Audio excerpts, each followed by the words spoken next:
আসসালামু আলাইকুম দর্শক মণ্ডলী, আর্থিক অন্তর্ভুক্তি বিষয়ক বিশেষ আয়োজন ব্যাংক এশিয়া অন্তর্ভুক্তির অর্থনীতি অনুষ্ঠানে আপনাদের সকলকে আমি অধ্যাপক শিবলী রুবায়াতুল ইসলাম সালাম ও স্বাগত জানাচ্ছি।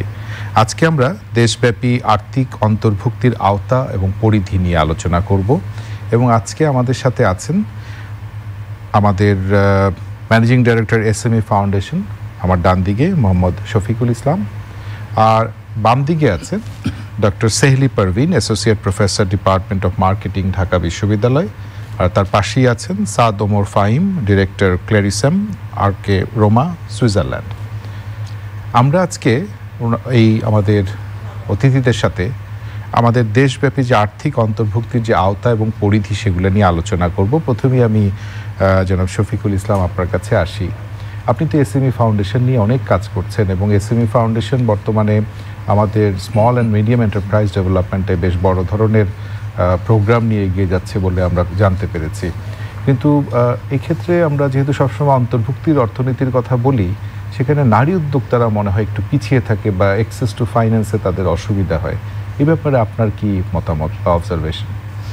আপনাকে অশেষ ধন্যবাদ। আপনি যথার্থই উল্লেখ করেছেন।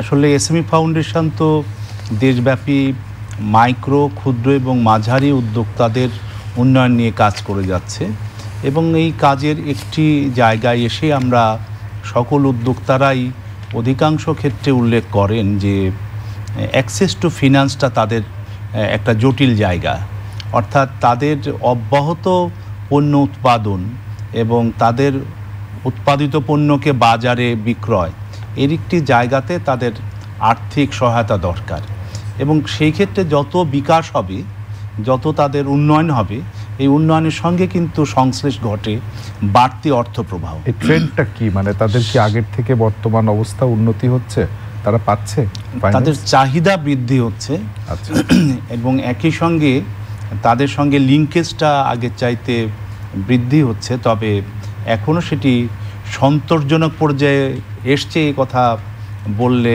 আমরা বোধহয় সঠিক হবে না। বিশেষ করে আপনার অবগতির জন্য বলি যে নারীদের ক্ষেত্রে এই অর্থায়নের এই অর্থপ্রবাহ আরও বেশি পিছনে আছে। ডক্টর সেহলি, আপনি তো মার্কেটিং বিভাগের বা বিপণন নিয়ে কাজ করছেন। আমাদের জনাব শফিকুল ইসলাম যেটা বললেন যে আমাদের নারী উদ্যোক্তা সহ উদ্যোক্তারা স্মল অ্যান্ড মিডিয়াম এন্টারপ্রাইজে বেশ ভালো করছে। এই বিপণনের ক্ষেত্রে শহর এবং গ্রাম, এখানে আপনি কি কি সমস্যা দেখতে পাচ্ছেন বাংলাদেশে? বিপণনের ক্ষেত্রে 17 কোটি মানুষের বাংলাদেশ, এবং এই 17 কোটি মানুষের মধ্যে আজকে আমি বলবো প্রায় 15 কোটি মানুষ কিন্তু মোবাইল সেবা নিচ্ছে। এর মধ্যে 9 কোটি মানুষ কিন্তু ইন্টারনেট সেবা নিচ্ছে এবং 3 কোটির মতো মানুষ কিন্তু স্মার্টফোন ব্যবহার করছে। তো সমস্যা থাকবে, তবে আমি কিন্তু সম্ভাবনাটাই অনেক বেশি দেখতে পাচ্ছি। কারণ হচ্ছে আমার মনে হয় যে বিপণন বা আমরা যেটা মার্কেটিং এর ভাষায় বলি ই কমার্স, এটা সম্ভাবনা কিন্তু আমি আমাদের সিটি থেকে আমি রিমোট এরিয়াতেই একটু বেশি দেখতে পাচ্ছি। মানে আপনার সলিউশনের একটা সলিউশন ই কমার্স। হ্যাঁ, কারণ আমি একটা এক্সাম্পল দিই। রাজশাহীতে আড়ং এর মতো একটি দোকান কিন্তু এখনো তাদের যে স্টোর সেটা নাই কিন্তু। তো ওখানকার মানুষ কিন্তু আড়ং থেকে জিনিস কিনতে চায়। আমি কিন্তু ঢাকা শহরে আমার আমার বাসার পাশেই আড়ং আছে, সো আমি কিন্তু অনলাইনে কিনবো না। তো আমি রাজশাহীতে বা আমার যে রিমোট এরিয়াগুলো আছে সেখানে কিন্তু এই ই কমার্সের যে ব্যাপারটা আছে সেটা কিন্তু সম্ভাবনা অনেক বেশি। যে প্রোডাক্টটা অ্যাভেলেবেল না, সেই প্রোডাক্টটা যদি ই কমার্সের মাধ্যমে সেখানে অ্যাভেলেবেল করা যেতে পারে, এবং যেহেতু ব্যাংকিং সেক্টরগুলো এখন ক্রেডিট কার্ডের ফ্যাসিলিটি দিচ্ছে, তো আমাদের ক্রয় ক্ষমতা বা পারচেজিং যে বিহেভিয়ারটা চেঞ্জ হচ্ছে, এটা কিন্তু একটা সম্ভাবনা। এবং নারী উদ্যোক্তা বলেন বা পুরুষ উদ্যোক্তা, সেখানে আমি কোনো ভাগ করছি না। ব্যারিয়ার বলতে আমি যেটা বলছি যে আমাদের যে প্রচলিত শিক্ষা ব্যবস্থা আছে সেটাকে যদি একটু চেঞ্জ করা যায়, যে কারিগরি শিক্ষা বা ভোকেশনাল ট্রেনিংটা যদি একটু চেঞ্জ করে আনা যায় মূল শিক্ষার পাশে। পরবর্তীতে আসছি। সাদ, আমরা আপনার কে একজন দেশের বড় ধরনের ব্যবসায়ী হিসেবে চিনি, তরুণ প্রজন্মের উদ্যোক্তা, কিন্তু আপনারা তো বিদেশি প্রোডাক্ট বাংলাদেশে মার্কেটিং করছেন। তো বাংলাদেশে কেন আমরা এই ধরনের প্রোডাক্ট, যেটা আমাদের টেক্সটাইল শিল্পের অবশ্যই একটা গুরুত্বপূর্ণ পণ্য যেটা রং, আপনারা বোধহয় এই ধরনের জিনিস বাংলাদেশে বিক্রি করছেন, তো এটা আমরা দেশে করতে পারছি না কেন? এটা তো প্রচুর বৈদেশিক মুদ্রার সাশ্রয় হতো। আপনাকে ধন্যবাদ। তো আমি আমার কোম্পানি, আমরা একটা সুইজারল্যান্ডের কোম্পানির বাংলাদেশে লোকাল এজেন্ট হয়ে কাজ করছি এবং তাদের সেলস সার্ভিস, তাদের টেকনিক্যাল সাপোর্ট এবং আফটার সেল সাপোর্ট সবগুলো আমরা প্রোভাইড করছি। সো মূলত বাংলাদেশে টেক্সটাইল কেমিক্যাল, সত্যি কথা বলতে গত বছর প্রায় $800 মিলিয়ন মতো কেমিক্যাল ইম্পোর্ট হয়। আচ্ছা, তার মেজরিটি মার্কেট দখল করে আছে ইউরোপিয়ান এবং চাইনিজ কোম্পানিগুলো। বাংলাদেশে টেক্সটাইল কেমিক্যালের যাত্রাটা শুরু হয়েছে খুব বেশি দিন না, কিছু কিছু এন্টারপ্রেনিউর মানে এগিয়ে আসছেন এবং তারা এখন মনোযোগ দিচ্ছেন যে আমরা কীভাবে বৈদেশিক মুদ্রা সাশ্রয় করতে পারি। তো এটা একটা ক্যাপিটাল ইন্টেন্সিভ প্রজেক্ট, প্রচুর স্কিল ম্যান পাওয়ার দরকার হয়। ক্যাপিটাল ইন্টেন্সিভ ইন্ডাস্ট্রি বললেন, আমাদের কি ক্যাপিটাল আপনাদের জন্য কোনো একটা সমস্যা? এখন বাংলাদেশে সত্যি কথা বলতে প্রচুর ফিনান্সিয়াল ইনস্টিটিউশন, ব্যাংক, এরা এ ধরনের প্রজেক্টে ফাইন্যান্স করছে। তো সত্যি কথা বলতে আমাদের এখন man power, skilled man power, এ ধরনের ইন্ডাস্ট্রি হ্যান্ডেল করার জন্য যে ধরনের কারিগরি শিক্ষার প্রয়োজন, সেটার প্রধান সমস্যা দেখছেন সেটা নট অ্যাক্সেস টু ফাইন্যান্স, আপনি দেখছেন হিউম্যান ক্যাপিটাল ডেভেলপমেন্ট। এক্স্যাক্টলি। আমরা আপনার কাছে একটু আসি জনাব শফিক, আপনার যে উদ্যোক্তা শ্রেণী নিয়ে আপনি কাজ করছেন, সেখানে শিক্ষা এবং শিক্ষার মান বা তাদের জন্য যে তারা যেসব কাজ করছে সেগুলো নিয়ে তাদের শিক্ষার কি কোনো অভাব আপনি দেখেন কিনা? আসলে তো এটি সত্য কথা যে আমাদের এখন উৎপাদিত পণ্যের বাজারে প্রচুর প্রতিযোগিতা চলে এসছে এবং এটা দেশের বাজারেও প্রতিযোগিতা বিদ্যমান এবং এই পণ্য যদি দেশের সীমানা পেরিয়ে বিদেশে নিতে হয় আরও প্রতিযোগিতা আছে। সুতরাং প্রতিযোগিতায় টিকে থাকা হচ্ছে বর্তমান পণ্য ব্যবস্থাপনায়, উৎপাদন ব্যবস্থাপনায় অপরিহার্য একটা শর্ত। এই শর্তের সঙ্গে আমাদের দরকার হচ্ছে প্রতি সময়ই updating of the technology and adoption of the technology. এই অ্যাডাপশন অফ দ্য টেকনোলজি যারা আছে তাদেরকে একেবারে ফর্মাল একাডেমিক ইনস্টিটিউশনে আর ইন্ডাকশন করার সুযোগ নাই, তাদেরকে ডিমান্ড ড্রিভেন ট্রেনিংয়ের মধ্যে নিয়ে আসতে হবে। এসএমই ফাউন্ডেশন এরকম কাজটাই করছে যে সকল উদ্যোক্তা শ্রেণী, ক্লাস্টারে যারা আছে, বিভিন্ন অ্যাসোসিয়েশনে যারা আছে, তারা তাদের পণ্য ব্যবস্থাপনায় যে উৎকর্ষতা চায় সেটার জন্য তারা আমাদের কাছে চাহিদা দেয়। সেই চাহিদা অনুযায়ী আমরা তাদেরকে বলতে আপনি কি মিন করলেন? আমাদের বাংলাদেশের সার্ভে করা হয়েছে যে এক একটি অঞ্চলে শাশ্বতভাবে একই ধরনের পণ্য উৎপাদন করছে ওই এলাকার ওই একটা জনসমষ্টি এবং সেই ক্লাস্টারগুলোর প্রথম শর্ত হচ্ছে একটি নির্ধারিত ভৌগোলিক এলাকা, maybe 5 kilometres to 10 kilometres area, ওই এলাকার নির্ধারিত জনসংখ্যা এবং একই ধরনের পণ্য উৎপাদনে তাদের আগ্রহ। এটি আমাদের এই এসএমইর ক্ষেত্রে সার্ভে করে 177টি ক্লাস্টার আমরা চিহ্নিত করেছি। তো সেইটি আপনি একটু ই কমার্স নিয়ে কথা বলছিলেন, সে সাথে কিন্তু আমরা এম কমার্স এবং এফ কমার্সের কথাও শুনছি। বাংলাদেশের বেশ বড় একটি জনগোষ্ঠী এখন কিন্তু সোশ্যাল মিডিয়া নিয়ে অনেক সময় ব্যয় করে। তো এখানে আপনি এই এম কমার্স এফ কমার্সের ভূমিকা বা কি ভবিষ্যৎ বলে আছে বলে আপনি মনে করেন? আসলে এম কমার্স বা এফ কমার্স কিন্তু ইলেকট্রনিক ই কমার্সেরই একটা সাবসেট। তো জাস্ট আমরা ডিফারেন্ট ডিভাইসের মাধ্যমে হয়তো কাজটা করছি আসলে।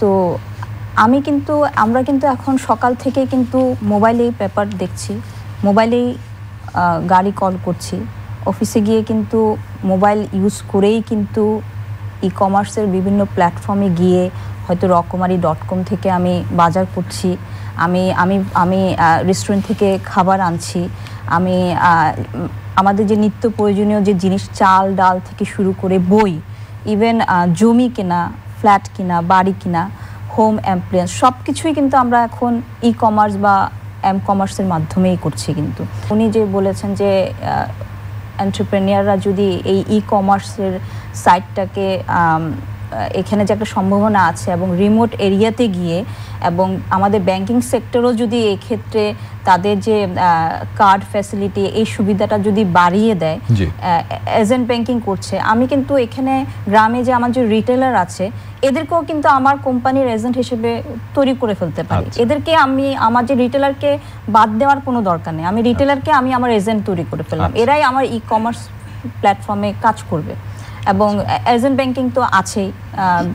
তো আমার মনে হয় যে রিমোট এরিয়াতেই বরং আমি অন্তত আমার সিটি থেকে ব্যাংকিং সেবাটা তাহলে আরো বেশি প্রসার হবে এবং সম্ভাবনাটা ওখানে অনেক বেশি। আচ্ছা সাদ, আমাদের তরুণ উদ্যোক্তারা এখন খুব ভালো করছে। আমরা রিসেন্টলি জানলাম যে ফোর্বসের 30-র মধ্যে আমাদের পাঠাওয়ের সিইও চলে আসছে। তো এই যে তরুণ উদ্যোক্তা বাংলাদেশে নিজ উদ্যোগে কাজ করে আজকে বিদেশেও সুনামের ভাগীদার, তো এই ব্যাপারে আপনার কি মতামত, কি কেমন ফিল করছেন? আমি সত্যিই আনন্দিত। গতকালকে আমি যখন নিউজটি দেখি যে ফোর্বসের 30 আন্ডার 30-র মধ্যে আমাদের দুজন, একজনকে বাংলাদেশের সবাই হয়তো এক নামেই চিনে, পাঠাওয়ের সিইও মিস্টার ইলিয়াস, সে একটা টোটাল ইন্ডাস্ট্রিকে ট্রান্সফর্ম করেছে এবং মানুষের যে এক্সপেকটেশন এবং যে রিয়েলিটি দুটোর মধ্যে সে একটা সমন্বয় সৃষ্টি করেছে এবং সে সাংঘাতিক মানে আমাদের দেশের ইকোনমিতে একটা বিশাল ভূমিকা রাখছে। সো এই ধরনের এন্টারপ্রেনিউর বাংলাদেশে, যেহেতু বাংলাদেশের সমাজে এখনও মেজরিটি তরুণ, সো আমি সত্যিই খুব আশাবাদী এবং আমি আশা করব তারা এ ধরনের আরও বিভিন্ন ধরনের ইনোভেটিভ আইডিয়া সামনে নিয়ে আসবে, যেটা আমাদের দেশের ইকোনমিকে সামনে নিয়ে যাবে এবং ডাবল ডিজিট গ্রোথ অর্জনে সাহায্য করবে। তো তরুণ উদ্যোক্তা হিসেবে আপনি কি মনে করেন যে আমাদের দেশে সুযোগও আছে, সব কিছুই আছে, আমাদের খালি অপরচুনিটির অভাব, নাকি আমাদের অন্য কোনো সমস্যাও আছে? আমাদের সত্যি কথা বলতে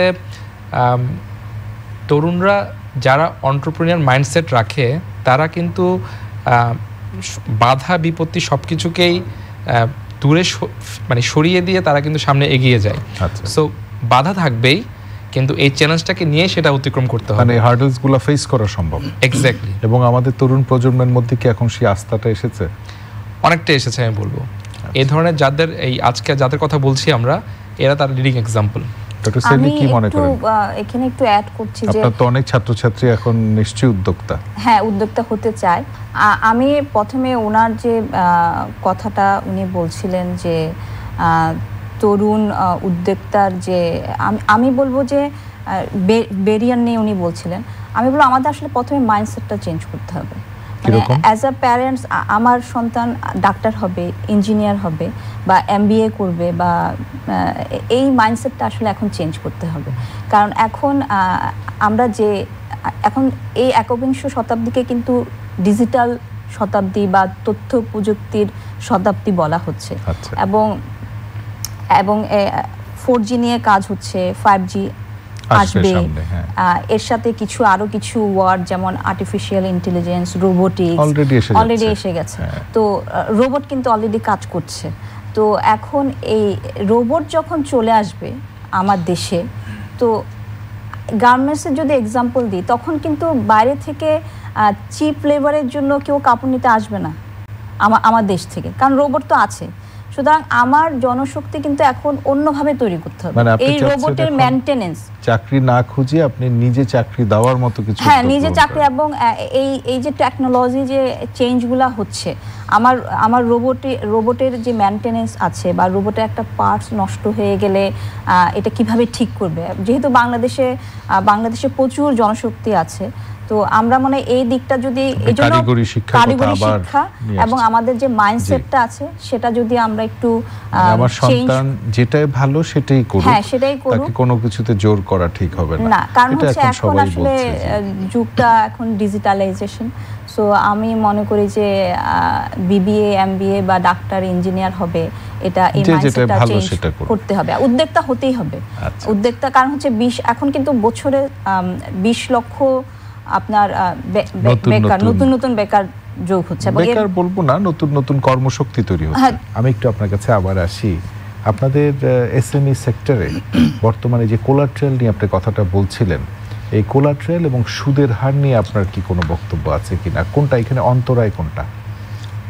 না, এটা তো আসলে ঋণ ব্যবস্থাপনার মধ্যে যে ট্র্যাডিশনাল মাইন্ডসেট যে কোলাট্রাল থাকলে ব্যাংকাররা স্বাচ্ছন্দ্য বোধ করে, এটা তো বহু বছর থেকে আছে। এখন স্মল এবং মাইক্রো ক্ষুদ্র যেটি আমরা ভাবছিলাম যে ক্ষুদ্রতা প্রথমত আনস্মার্ট, তাহলে আনস্মার্ট হলে সে তো প্রতিষ্ঠানের কাছে, বিশেষ করে ফর্মাল প্রতিষ্ঠানে আসতে মানসিকভাবে সক্ষম না, প্রস্তুত না। তাহলে এই জায়গাতে তাহলে আমরা কি অপেক্ষা করব? অপেক্ষা করার দিন শেষ। এখন তাহলে ফর্মাল অর্গানাইজেশন তাহলে তার কাছে যাবে। আমরা তো দেখছি যে বাংলাদেশ ব্যাংক বলেছে যে একটি ব্যাংক যদি একটি ব্রাঞ্চ আরবানে করতে হয় তাহলে পূর্ব শর্ত হচ্ছে রিমোটে যেতে হবে। এই শর্তটা কেন আরোপ করলো?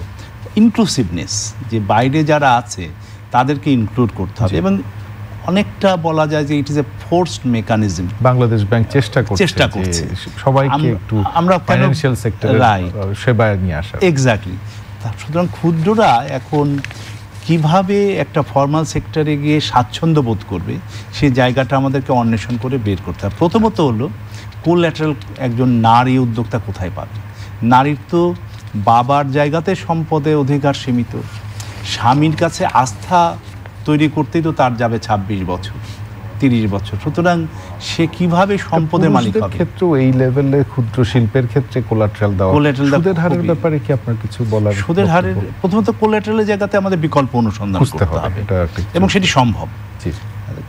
দ্বিতীয় জায়গা হচ্ছে যে সে সুদের জায়গাতে সে কিভাবে কম্পিট করবে। আচ্ছা, তো এই প্রতিযোগিতায় আমাদের হারটা কি এখন বেশি? এখন তুলনামূলকভাবে বেশি। আচ্ছা। এবং সাম্প্রতিককালে বাংলাদেশ ব্যাংক একটি সার্কুলার জারি করেছে যে এটা সিঙ্গেল ডিজিটে আসবে, 9% আমরা যদি ধরে নিই, এবং নারীদের ক্ষেত্রে তারা 10 লক্ষ টাকা পাবে, সর্বোচ্চ 25 লক্ষ টাকাও পেতে পারে। আপনার কি মনে হয়, আপনি আমাদের দেশের অর্থনীতির ভবিষ্যৎ নিয়ে 1 মিনিটে কিছু একটু বলুন। আমরা শেষ পর্যায়ে প্রায়। আমি তো খুবই অপটিমিস্টিক এবং আশাবাদী, এবং আমি মনে করি বাংলাদেশ যেভাবে এগিয়ে যাচ্ছে, এই ধারা, এই গ্রোথ রেটটা যদি ধরে রাখতে পারে তাহলে বাংলাদেশ অবশ্যই তার যে মিশন ভিশন অ্যাচিভ করতে পারবে। হ্যাঁ, মিশন যে সেট করেছে আমাদের যে বর্তমান গভর্নমেন্ট, নতুন সরকার নির্বাচনের পরে, সেটা অ্যাচিভ করা খুবই সহজ হবে। এবং ফাইন্যান্সের যে ব্যাপারটা উনি বলছিলেন, আমি মনে করি ব্যাংকের লোনের পাশেও আরও তো অনেক কিছু আছে, অ্যাঞ্জেল ইনভেস্টর আছে, ফ্যামিলি আছে, ওগুলোও যদি আমরা ইউজ করতে পারি, পার্সোনাল ইনভেস্টমেন্ট হতে পারে, এই সমস্যাগুলো, ভেঞ্চার ক্যাপিটাল আছে। সাদ, কি মনে হয় আমাদের অর্থনীতির ভবিষ্যৎ? শেষ আধা মিনিট। আমি সত্যি খুব আশাবাদী, বাংলাদেশ হতে যাচ্ছে নেক্সট টাইগার ইকোনমি, এবং আমরা পৃথিবীর বহু দেশকে অলরেডি ইকোনমিক গ্রোথে বিট করেছি, এবং খুব শীঘ্রই আমরা ডাবল ডিজিট গ্রোথে চলে যাব, আর বাংলাদেশ খুব দ্রুত একটা উন্নতশীল দেশে পরিণত হবে, এটাই আশা করছি। অনেক ধন্যবাদ আপনাদের তিনজনকে। আমরা আমাদের অনুষ্ঠানের সকলের পক্ষ থেকে ধন্যবাদ জ্ঞাপন করি। দর্শক মণ্ডলী, অন্তর্ভুক্তির অর্থনীতি এই অনুষ্ঠানে আপনারা জানতে পারলেন যে বাংলাদেশের উজ্জ্বল ভবিষ্যৎ, অর্থনীতি সুন্দরভাবে এগিয়ে যাচ্ছে। তবে আমাদের ছোট কিছু জায়গায় আরও অনেক কিছু খেয়াল করতে হবে। আমাদের আজকের আলোচকরা আমাদেরকে অনেক দিক নির্দেশনা দিয়েছেন। আমরা আপনাদের সাথে আগামী সপ্তাহে আবার ব্যাংক এশিয়ার অন্তর্ভুক্তির অর্থনীতির অনুষ্ঠানে দেখা করব। ভালো থাকবেন, সুন্দর থাকুন। আসসালামু আলাইকুম।